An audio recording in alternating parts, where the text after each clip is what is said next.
What is a LinkedIn company page? And do you really need one? In this episode, we are talking about LinkedIn company pages. You'll learn the difference between a LinkedIn profile and a LinkedIn company page. We'll share what you need to consider for your LinkedIn company page, plus uncover what to post on your page versus your profile. And stick around to the end to learn how your team can also help leverage your LinkedIn company page.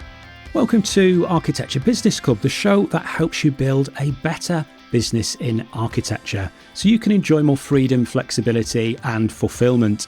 I'm your host, John Clayton, and if you're joining us for the first time, don't forget to hit the follow or subscribe button so you never miss another episode. We're joined by Louise Brogan, a consultant, YouTuber, podcaster and international speaker. Louise works with small businesses and professionals who want to raise their visibility on LinkedIn and YouTube. She's also a small business champion in the UK, and her proudest work moments are meeting the King at Buckingham Palace in recognition of her work and getting her coveted silver play button for YouTube. To get your free 21-step guide to using LinkedIn, head over to louisebrogan.com/21 steps or click the link in the show notes. What's the difference between a LinkedIn profile and a LinkedIn company page? It's a brilliant place to start because people do get genuinely confused about it. So when you go to LinkedIn and you create an account, you create a personal profile. So it's John Clayton or it's Louise Brogan. That is your personal profile. That's what, when you go to work at a company, so say you go to work at the BBC or you go to work at Microsoft, you create your personal profile and then you attach yourself to your employers. The employer's profile on there is actually the company page. So you've got personal profiles and then you have company pages. The big difference, John, is that, so some people do this incorrectly and will create their company profile as a personal profile. That's a big no-no. We can talk about those things. But if you imagine you're going to a conference, so you and I met recently at the podcast show, right? Yeah. So that you and I going to that conference is you and I going onto LinkedIn as personal profiles. At the conference, we went up to sponsor booths or brands who were there. So let's just pick a random brand that's involved in podcasting. Let's just say Spotify. So when you go up to the Spotify booth, that is like going over to the Spotify company page on LinkedIn. So when you're at the booth, you meet Bob and Sandra and Will. Those are the personal profiles as opposed to the company. Does that make sense? You've got the sponsor booth, and underneath the sponsor booth, you can see literally at the physical sponsor booth, you're meeting people. You go to a company page, and if you click on the people tab, you'll see the people who work at that company. So that's what it looks like physically differently. The other difference we have is that you and I have conversations with people and connect with people as individuals, whereas a company page puts out the messages and the branding and showcases its people on their company page, but you cannot connect with a company page. You can follow a company page, and that's the big difference, because actually on LinkedIn, how you get visibility on LinkedIn mainly is through having conversations with individuals and connecting and building relationships, which is why it's actually a lot harder for company pages to get engagement because they literally can't go out and connect with people. You are showcasing your business, and it's going to be really interesting content that someone follows your page, as opposed to you trying to go out and connect with people to follow your page. Does that make sense? Yeah. And I love the analogy that you used about the sort of conference. So the LinkedIn profile is like us as individuals at the conference event, and those stands at the conference is like the company pages representing each of those different companies. And I think I've heard you talk about this idea before about treating LinkedIn like it's a networking event. So yes. That totally makes sense, doesn't it? Yeah. So we could do the whole podcast today could be, that can be the analogy that we use, because it's the perfect way to explain it to people, I think. Your personal profile is you presenting yourself, you're connecting, you're having conversations. That's how you should behave on LinkedIn. We're going to talk today about how a company can best represent themselves. And we can do it as an analogy of being like at an event. Absolutely. That sounds great. So when it comes to the company page then, so we're going to park personal profiles for now. We're going to focus on company pages. When it comes to the company page, what do we really need to consider? What do we need to think about when we're considering our company page? Okay. So number one, make sure you have one. There might be some of your audience listening who are like, oh, well, I'm a one man, one woman band. There's me and my assistant. Do we really need a company page? So I would say 100% yes, because you cannot get your company branding onto LinkedIn without one. So if I look at John Clayton's personal profile and you have a company page, John, like the Architecture Business Club, if that was a company page, then you'd have the logo of that on your personal profile. So that's why company pages are really, really important. But also it gives you a second place to place all of your links to your company on LinkedIn. So when you create your company page, you want to think about, first of all, a background image that reflects your company.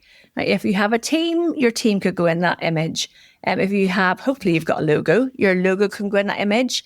I actually find that putting text on the background photo works as well. So you could you could literally type your company's website URL onto that background image.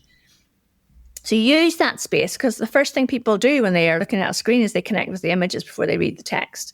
So use the potential that you have there. Then instead of having where you have a personal profile, you have your face on the circular bit. That is your small square or circular logo of your company brand. And then so when your company posts show up in the news feed, we see your company name and we see your logo on the post or on the comment. So make sure that you have good branding, and obviously it should mirror your business cards. If you have a website, it should all be connected through. So all your branding should show through all of these things. If you spent money with a designer on creating your website, then use the logos and the images that they've given you for that and put them over onto your LinkedIn company page so that there's, this that sort of flows between the two. Then you add in links to your company website. Very important. And because LinkedIn is such a respected website, that gives you good SEO connections online between a really strong website like LinkedIn connected through to your company website. Okay. I am not an SEO expert, John. I'm sure you've had SEO people on before who can talk more to that point. But then you have what's called your About section.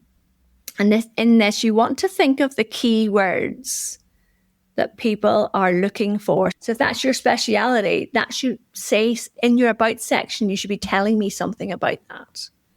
So not just for me, if I come across your page and I read it, but for LinkedIn has changed its algorithm quite a bit in the last recent months. And it's very much in real time using what I call an AI super brain. That's not the official term, John. That's my term.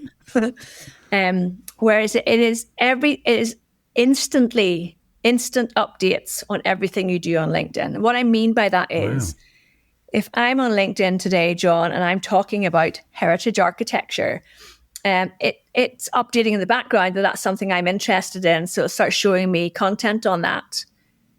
The back engine, basically, of LinkedIn has been replaced by, I think it's 4 or 5 different AI algorithm machinery, whatever it is. They never tell you anything anyway. So it's called 360 Brew. If people are listening are like, well, I want to know what it is, Louise. It's 360 Brew is the name of the coding mechanism on the back end. But basically that means it is updating our preferences, our what we want to be known for, what we talk about, who we're connecting with, who we are most engaged with in real time. And that has been, people are complaining about it, John, but actually it's been fabulous for me because I do stick to talking about particular things on LinkedIn and my engagement has actually gone up whereas a lot of people are saying that theirs has gone down. I'm thinking that's because you're not really using LinkedIn in the way that's best for your business. So come on your company page. All of that being said, set up your company page with the right information. So if someone goes to the company page, they understand your products and services, who you work with, where you work, what you stand for. There's even a space for your company values on the company page as well, which most people don't know about. You can say that these are the values that we stand for within this organization. And for that, you can't just not lip service. You have literally got to link through to the page on your website that reflects that. So an example might be equal opportunities. Then it'll link through your website to the page that shows us, here's what this company stands for. So, they take it all very seriously, and it's good. So the more you fill out that page detail, the better it is for you as the company. And as you say, that there's opportunities for more than one backlink back to your company website as well from that LinkedIn company page. Massively, yeah. I'm going to hold my hand up and confess here that at the moment I have this podcast has a company page. Excellent. Yes, so that's good. Yes. But I don't have a company page for the other, ways that people can work with me. And the reason is that originally I posted everything on my profile. I didn't utilize leverage having a company page. And then because I this year wanted to focus more on podcast production, content marketing, like done for you services for people, I basically split this out and created a company page for the content that was specifically about this podcast. Because I didn't want to just have all of that on my profile, because the content on my profile was going to have a slightly different direction. But what I haven't done, which I'm going to add to my to-do list, which seems to just be never ending, is to sort out a company page, an additional company page that's for me, for my company, the services that I offer. Yes. If we go back to the analogy of the conference, John, that is, you are at the conference and you meet somebody. So you met my friend Luke at the conference, and Luke's chatting to you. So, John, what do you do? And you say, I help people with podcast production. And he's going to say, oh, okay, well, where can I find out more about that? So you want to send him to your booth. Yeah, it's like I'm at the conference now. Yeah. But I haven't got a stand. Whereas if I've got my LinkedIn company page, I'm like, hey, well, see that stand over there? Yeah. Go over there and you'll get all the information. And that's like what I'd be able to do with having a LinkedIn company page. And for anybody listening, that's what you'd be able to do too. Yeah. So, I just think about, anybody can say, oh yes, I help people with podcasts, but the listener is going to, if they're presented with two people and they like both of those people, the one person who says, well, here's my shop front, here's a list of my products and services, here's a link to my website, here's my branding. And the other person says, yeah, no, I've been doing this for 10 years. You go, oh, okay, can I see some examples? And you're like, oh, yes, I'll email that over to you. You're going to go with the one, whether they're the better one or not, John. You're the one who looks more professional. And that's what I think having that on your company page can help do for you. Yeah, for sure. Yeah. And this is something that, people can do this for free. It's a free thing people can do. Yeah. It doesn't require a paid LinkedIn account to have a LinkedIn company page that's helping to showcase what you do, and doesn't have to be something that takes ages to do. So what should we post on our company page? Have you got an interesting story about running your architecture practice? Have you done something different in your business that's been hugely successful? Or has a failure taught you an important lesson that you'd be willing to share? Then why not apply to be a guest on this podcast? Just click the link in the show notes to send us your details and get started today. And if you're joining us for the first time, don't forget to hit the follow or subscribe button so you never miss another episode. Now, let's get back to the show. This is a question I get asked on every webinar that I do. I love it. Especially, John, I do regular, almost weekly free webinars. So if anyone grabs that 21 Steps guide, they can come and sign up for a webinar, or it's louisebrogan.com/webinar. Will be to the link to the next one. And I always get asked, well, Louise, it's just me. And never say just. I am the only person in my business. I am a coach. I am a consultant. I'm working with large brands, but I am the only person in my business. How do I post on the company? Why do I need a company page? And it's all those reasons we've spoken about already. But having a company page, so if you are the single person in your business, you spend the majority of your time on your personal profile, building your personal networks and having conversations with people. I highly, highly recommend that.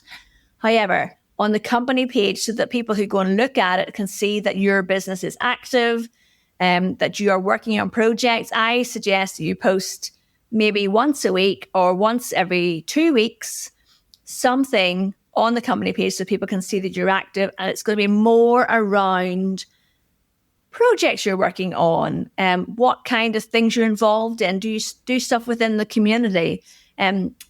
You're not on your personal profile, you're saying, I do this, I'm connected with, or I met this person, I met this friend. But on the company page, you'll say stuff like, we just delivered a project on blah, blah, blah, blah, blah.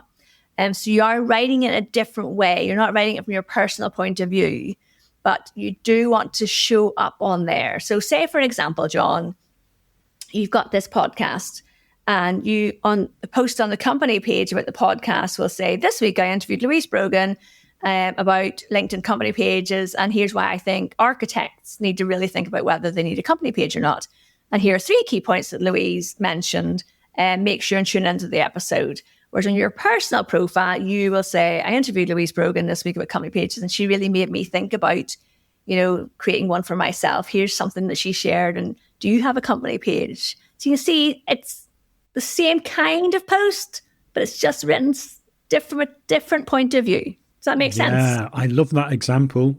And don't be surprised if I completely steal that example and post that out the week. Yeah, thanks, Louise. You just saved me some time there. The week that this comes out, those will be the posts that will be going out. Yeah. So I suppose for the kind of solopreneur type business owner, the business of one, would you say it's kind of like maybe like an 80-20 split, kind of, spend sort of 75-80% of your time on LinkedIn focusing on your profile and 20 to 25 on your company page? I'd say it's for a single solopreneur, I'd say it's 95-5. Okay. That's my honest answer. Yeah. Because I want people do business with people. Your company page is there to show that you have a brand, you have a business, and to be linked through and to give you credibility. But you will get the business if you are a solopreneur. You will get the business from connecting with people, having conversations out in the newsfeed, following up with people who seem interested in what you're doing, and getting those people off LinkedIn onto a call with you. So I would say 95% to 5%. Now, with a company, with a team, it's completely different advice. So we could go there next if you like. Or do you want to just talk about for yourself, John? I think not at all. I think I was going to ask a little bit about the differences again, but I think we've kind of covered that in that example, because you've given a really good example of the difference between the type of post we'd put on a company page and the type of post that we'd put on a personal profile. Yeah. I mean, maybe what could be useful, I guess, is I'm putting you on the spot now, but if you could think of another example to sort of like, this is a typical, another example of a company page post and another example of how it would differ on a personal profile. And then we can move on to talking about, well, what do we do if we've got a team and, how can we leverage that? Does that sound good? I've got a brilliant example of a client that we work with who are in the learning development space. And on their company page, we will talk very much about projects and products that they have, and we will highlight their staff members, which is a huge part of your company page. So I will maybe interview somebody who works within the business, and they will talk about what it's like to work there and what they enjoy about their role. And it's very much, a lot of the company page content for larger organizations is actually around being attractive to people who are looking for work. So what kind of company, and also other organizations who work with companies like yours, checking you out. Do the people who work here enjoy their jobs? What kind of company is this? What kind of ethics does it have? Do they have integrity? You know, if you can get your team, members of staff, to show up and talk about what it's like, working there, a day in life of working there, and that's phenomenal, both to people who want to hire you or buy from you, as well as people who are job seeking. So that would be really good content. So we did a LinkedIn Live series with this client, and we had guest experts who came in and talked about learning development and, the updates in learning development. So if you imagine like going to university and you go to a lecture on, I don't know, stones that people use in heritage architecture. I know nothing about architecture, but we're very good at taking what our clients know our experts in and taking the content for LinkedIn. But say you go to a lecture and it's all about masonry or something like that. Yeah. And the lecturer is teaching you something and you're learning something, and you leave the lecture and then you go to LinkedIn and you say, just went to this phenomenal lecture about masonry and the types of stone you find in the Lake District. And I really loved it when they gave this particular example, because it reminded me of something that I did when I was at school. And people love that because they love to hear a little bit about personality. But on the company page, it's going to be very much, did you know in the Lake District they have this particular kind of granite? I don't know. And it's been used for years to build the towns of XYZ. And here's why it's such a good stone to use in particular projects. So you see the difference there. The company is like telling us something interesting. We're learning from it, but it's kind of sparking curiosity. Whereas the person is going, this is what I learned about that. And, it made me think about this other thing. And then we're starting a conversation about it. Yeah. So it's a little bit like, if you think of the company page, it's in the company's like voice. So it'd be the similar way that if you were writing an article, or whether it was something on your website or going in print, and you were like the spokesperson, like you were representing the company, the face of the company. It's completely different, isn't it? It would be different than if you are just sharing something personally. Like, you might be talking about exactly the same project. So in the case of architecture, maybe on the company page, we've got some nice glossy photos of the project that we're working on. And it's like, talking about that very much, it could be sort of a bit like what you see on a lot of architects' websites when you see the sort of portfolio case study type photos and that sort of thing. Exactly. Whereas the post on the personal profile could be sharing something specific about our practice has done this project. I've personally been working on it. Yeah. I had just come out of this great meeting with a client. The client had this great idea, and it sort of made me think about how we can use this on other projects. Yes. Yeah. So that I could really see how that could work. Yeah. I think, and in an industry that has project-based work, to me, that is a wonderful client for us to work with, because we will literally say, okay, so there was a client, I did a training with this client in Northern Ireland, and they ship really large, heavy machinery around the world for quarry crushing. So they literally, it's a kind of a bonkers fact, but I think 25% of the world's quarry crushing machinery, the whole world, comes out of a 30 square mile part of Northern Ireland. No way. Which is amazing. And so they will sell this gigantic piece of machinery, and it'll be shipped all the way to Australia. So that makes amazing content for LinkedIn, because you talk about, the machinery, you can create videos of it being loaded and, all this really cool stuff. And it's at the other end, and you show it out, and then people are like, oh, right, we need a machinery like that. And then on the personal profile, the project manager will say, I've just completed work on this project. We met this client 3 years ago at a trade show in Amsterdam. We had a brilliant relationship. We were able to find the right piece of machinery for them, and we've just delivered it to Western Australia. Like, what a brilliant day! I'm off to celebrate. And people will be like, It's a brilliant story. It's a brilliant story because locally, people involved in your economy will love it because it's a good news story. Yeah. You're sharing the personal aspect of it, how you were involved in it. And then the company page is like easy. I say easy. It's a lovely piece of good news and people like that. And then what you do if you have a team is you talk to your team and you say, right, guys, you know, the machinery that's just arrived in Western Australia, we're going to post about it on LinkedIn. So do you remember the training we did with Louise on how to use LinkedIn? We would like all of you to go to that post, comment on it and share it with your network and say why you're sharing it. And the amplification of that kind of content is enormous, John. So as long as your team know what the heck they're doing on LinkedIn and why they're doing it. Unfortunately, many companies don't do this. And actually, if they can get that employee advocacy, get their buy-in, they can really, really help support those posts that you put out and get them a lot more reach for sure.